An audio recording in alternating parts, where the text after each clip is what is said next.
તમામ વ્યુઅર્સ નમસ્કાર। આજે 2 ઓક્ટોબર છે અને આપ સૌ જાણો છો કે 2 ઓક્ટોબર એટલે મહાત્મા ગાંધીજીનો જન્મદિવસ।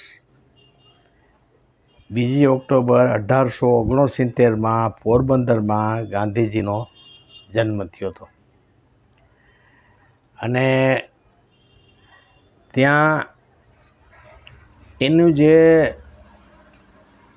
રહેણાંકનું મકાન છે એને એક સ્મારક તરીકે સરકારે સાચવી રાખ્યું છે।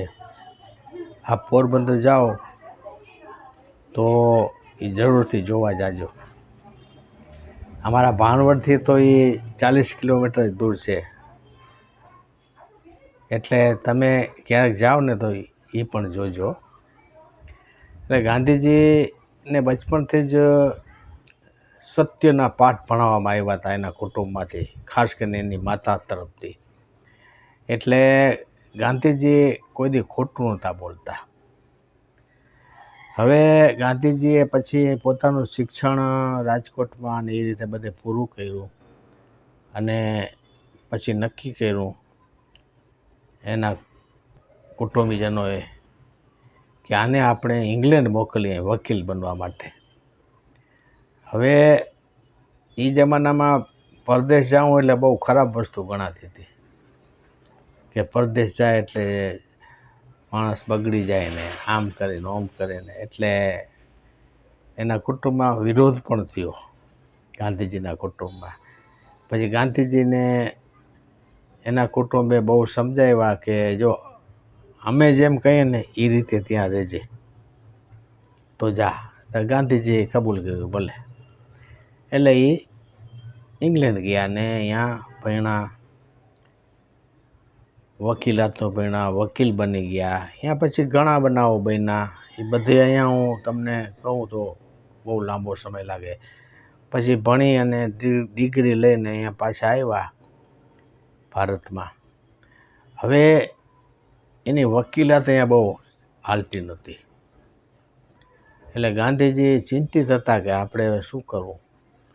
એમાં પોરબંદરમાં એક મેમણ અબ્દુલ્લાભાઈ કે જેની ઘણી બધી પેઢીઓ સાઉથ આફ્રિકામાં હતી, બહુ મોટા ધા હતા, એને ખબર પડી કે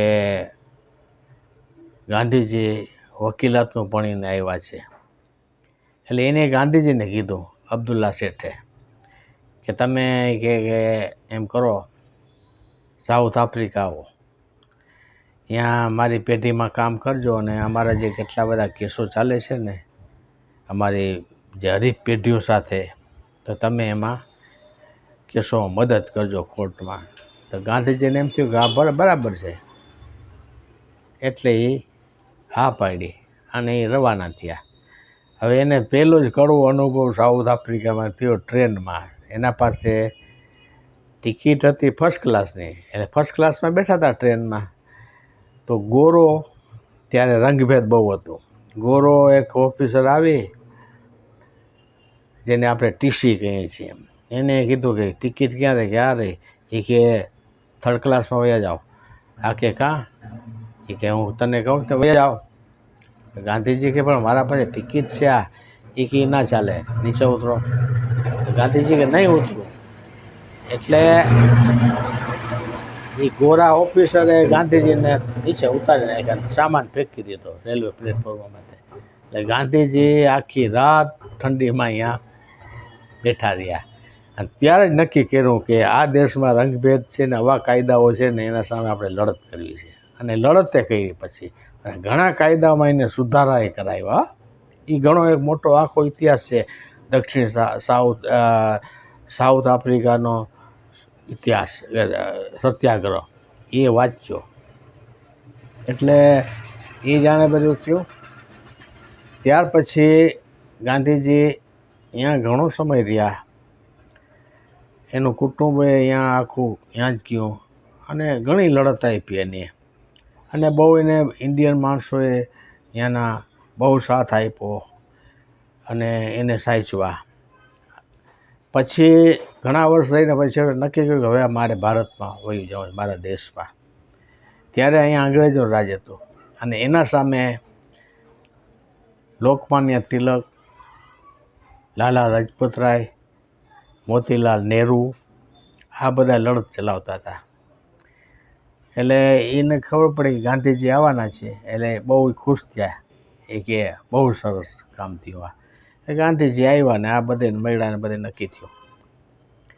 પછી એમાં પાછળથી આ ટીમમાં સરદાર વલ્લભભાઈ પટેલ, જવાહરલાલ નહેરુ,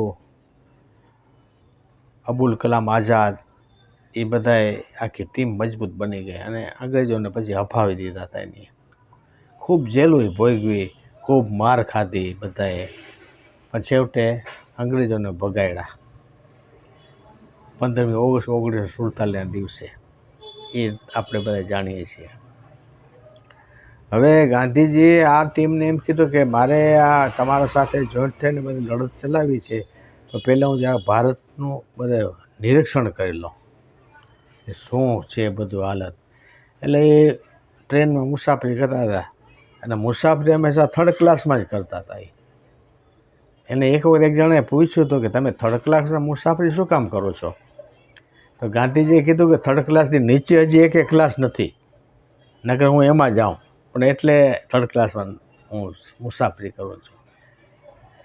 એટલે આ ગાંધીજી આવી રીતે ટ્રેનમાં એને કસ્તુરબા બે દેશમાં ભ્રમણ કરવા નીકળ્યા. એમાં એક જગ્યાએ ટ્રેન ઊભી રહી ગઈ કોઈ કારણસર. હવે ગાંધીજીએ જોયું ને તો બાજુમાં નદી વહી જતી હતી. નદીમાં એક સ્ત્રી બિચારી ગરીબ એ કપડાં ધોતી હતી અને એક જ સાડી એને વીંટી હતી શરીરમાં, જેમ તેમ કરીને શરીરને ઢાંકતી હતી અને કપડાં ધોતી હતી. ગાંધીજીએ જોયું કે ઓહ, કે મારા દેશના લોકોની આ હાલત છે. કે આવી રીતે કે પહેરવા પૂરા કપડાં નથી. અને કેટલી જગ્યાએ કે મેં જોયું કે બિચારા માણસો ભૂખા સૂઈ રહે છે, ખાવા નથી. આ હાલત કે અંગ્રેજોનો આવો વહીવટ કે દેશમાં. એટલે ત્યાં જઈને નક્કી કર્યું કે હું આજથી જ્યાં સુધી મારા દેશના બધાય માણસોને પૂરતા કપડાં પહેરવા ના મળે, પૂરતું ખાવાનું ના મળે, ત્યાં સુધી હું ખાલી એક પોતળી પહેરીને જ ફરીશ આખી જિંદગી. અને ત્યાં જઈને પોતે સૂટ બૂટ ટાઈમાં કાયમી રહેતા હતા, ત્યાગ કર્યો અને પોતળી ભર આખી જિંદગી રહ્યા. વિચાર તમે કરો. એના વિચારો આખી દુનિયામાં તે પ્રભાવ ઊભો કર્યો. એ સમયમાં વિદ્વાનોએ વિશ્વ વિભૂતિનો અભ્યાસ કર્યો. વિશ્વ વિભૂતિ એટલે આખી દુનિયા ઉપર જેના વિચારોનો પ્રભાવ ઊભો થયો ને એને વિશ્વ વિભૂતિ કહેવાય. તેમાં એક નામ નક્કી થયું ઈસુ ખ્રિસ્ત, બીજું ગૌતમ બુદ્ધ, ત્રીજું મહાવીર સ્વામી, ચોથું હજરત મોહમ્મદ પૈગંબર સાહેબ અને પાંચમું ગાંધીજીનું નામ અને છઠ્ઠું અશોક ઝરથુસ્ટ, પારસીના પૈગંબર. આ 6 વિશ્વ વિભૂતિનું બિરુદ પામ્યા. કેવડું મોટું માન વિચાર તો તમે કરો.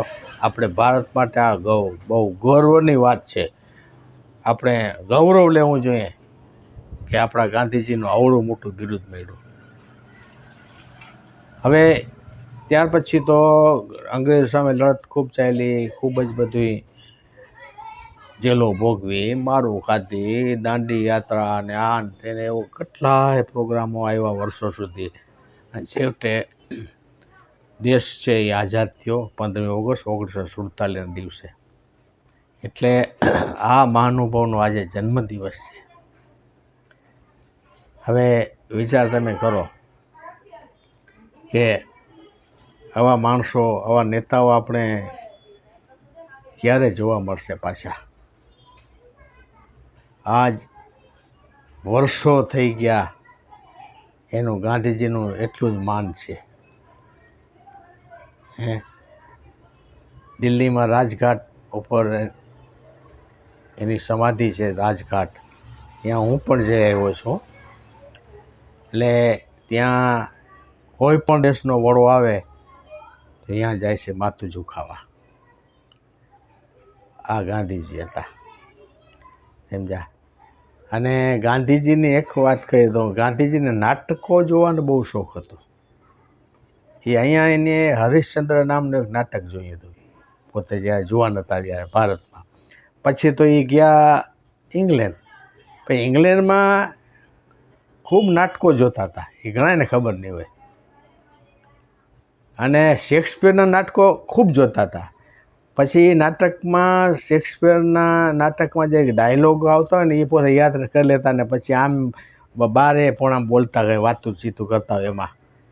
એટલે એ આ વાત ગાંધીજીની ઘણાને ખબર નહીં હોય. એટલે આ ગાંધીજીની આ એક વાત આ પણ છે. અને બાકી તો એ એટલા બધા સિમ્પલ ને સાદા હતા કે એની કોઈ સીમા નથી, સમજી ગયા. આશ્રમમાં બધુંય કામ બધાને જાતે કરવાનું, પોતે પણ એમાં ભેગા સામેલ હોય. ત્યાં સુધી કે બાથરૂમ સંડાસ સાફ કરવામાં પણ એનો વારો આવતો હતી, કરતા હતા સાફ. વિચાર તો કરો, આજે એવા માણસો આપણે મળે હે? એક પોતળી પહેરીને આખી જિંદગી ફર્યા. શિયાળામાં ટાટ પડેલી એક પછેડી આમ કહીને આમ વીંટી લે. હે, એમને વિશ્વ વિભૂતિનો બિરુદ થોડા પામ્યા હોય. એટલે આજે આપણે એને યાદ કરીએ છીએ. અને આપણે પણ એના વિચારો મુજબ ચાલવાની શક્તિ ઈશ્વર, અલ્લાહ, ગોડ આપે એવી હું પ્રાર્થના દુઆ કરું છું. હવે આ મારો વિડીયો આપને પસંદ આવ્યો હોય તો લાઈક કરજો, શેર કરજો અને બધાને તમારા સગાઓને મિત્રોને મોકલજો. ઘંટડી પણ દબાવજો તો હું મારો ઉત્સાહ વધે ને હજી જુદા જુદા આવા વિષયોના મારા પાસે ઘણો બધો ખજાનો છે તો હું પીરતો રહીશ. Thank you very much.